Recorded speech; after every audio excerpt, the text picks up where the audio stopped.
Let me share the secret for making just about any classroom routine a better one. As opposed to just talking about the kids not doing it the right way, you need to do something about them. In too many classrooms, students doing inappropriate things are given not much more than a verbal reminder or a reprimand. But as I addressed in episode 2 of the Final Talk playlist when I was explaining the Freedom List, reminders just enable poor behavior. That's all they do. We know from Piaget's work that children learn in fundamentally different ways than adults do. They're all about their experience. So if we want to improve, say, a lineup routine, because we're going to the auditorium for an assembly, I'm going to need an action-based response to deal with the kids who aren't doing it the right way. So what I did was I created a second lineup spot. And for the students who ran to get in line or pushed and shoved when they were in line, or they were fooling around, or they were too loud, those students were all sent to the ticket line. That's what we called it. Because the strategy is actually called the train station. It's the first of 50 strategies in the Tools and Toys book. And similar to the Freedom List, it enabled me to separate the wheat from the chaff, so I wasn't punishing everyone for the actions of a few. Now, our second line was actually inside the classroom, at the doorway off to the side, because our routine had students going outside the classroom onto the sidewalk to get in one of two lines. It was their choice which line they got into. And I initiated the whole thing with just a sound. Since it was called the train station, I had a train whistle, which makes a really sweet sound.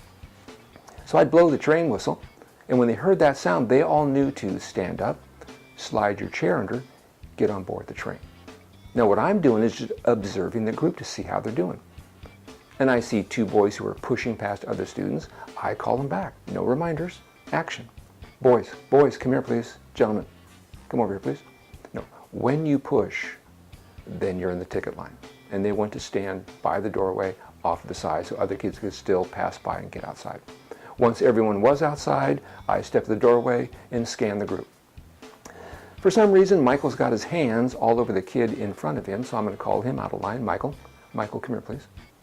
No, keep your hands to yourself. Ticket line please. And he goes inside the room to stand with the two pushers. I can now hear Bailey and Michelle going off. They're kind of loud. And what they're waiting for, of course, is a reminder, which they've gotten for years from other teachers. Now, girls, hey, we need to be quiet out here because the class next door is trying to study. We got to be respectful. No, save all those words. They don't work. Call them out of the line. Michelle, Bailey, ladies, come here, please. That was way too loud. And when you're loud, then you're in the ticket line. See ya. In the back, I can see Sean just clowning. Just clowning. He thinks he's hiding because he's in the back. Nah, I got eagle eyes. Sean. Come here, please. Sean, when you fool around, then you're in the ticket line. Inside, please. And now I'm just looking at this group of kids who are doing it the right way. Think about it. Why should those students on the train doing it the right way be shackled to the students who are now in the ticket line? They shouldn't be. They should be given some respect for their self-control. So I'm just looking at the line. That is a sweet looking train. As you guys know, we are going to the auditorium for an assembly, so why don't you lead the way? And the two lines head out. And once the end of the line, past the doorway, I step on board and bring the ticket kids with me. And as we're walking to the auditorium, anybody who acts up or does the wrong thing, they're called back to the ticket line group. And if you're in the ticket line, you're going to be there for a couple of days just to prove a point that Mr. Morse was serious about doing things the right way. But it was also my job to get you back in the train group so you could try on and practice that self-control you're going to need this year. So I'd see kids privately. Hey, Katie, I think you're ready to join the train group again. Hey, maybe do yourself a favor and don't line up near Kayla for some reason. She makes you crazy, and when you get crazy, you get loud. And when you're loud, you're in the ticket line. Okay? So good luck with that.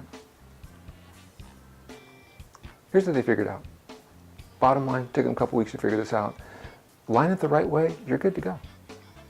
Line it the wrong way, you're going to be in the ticket line. Now, you might be thinking, hey, I haven't got a nice sidewalk to have my students line up on. I got a ramp outside my classroom. Or maybe for whatever reason, you'd rather have your students line up inside the room. Doesn't matter how you roll it out. The key is that second lineup spot where you can send students who are not doing it the right way so that you can leave the kids alone who are doing it the right way. because it's all about developing self-control. That's what we really want to help kids do, develop self-control.